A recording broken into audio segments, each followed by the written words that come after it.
Hello everyone, welcome back to our channel app tutorial. On today's video, I'm going to show you how to create a gig on Fiverr. It's very quick and easy, so let's get started. First of all, open your preferred web browser, then type in fiverr.com. Once you do that, go ahead, give your credentials, then sign in into your Fiverr account. Now on the top left corner of your screen, you're gonna find three-line menu.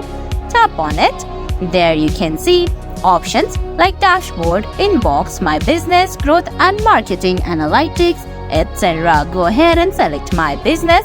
There you'll see options like orders, gigs, profile and earnings. Go ahead and select gigs from there. Once you do that, in couple seconds your screen will look somewhat like this. Now go ahead and tap on create a new gig, which is right below your profile picture on the top right corner. Tap on create a new gig, then go ahead, give your gig a title, category, search tags, etc.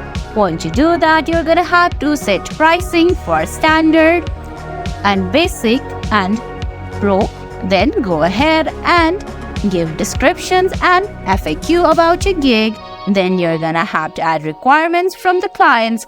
Then go ahead and add pictures and videos that you want to add on your gig, and at last you're gonna have to verify your account and publish your gig. And guys, that's it. That's how you create gig on Fiverr. I hope you found this video helpful. If you did, please give it a thumbs up, leave a comment, subscribe to our channel and hit that bell icon. See you in the next video. Thanks for watching.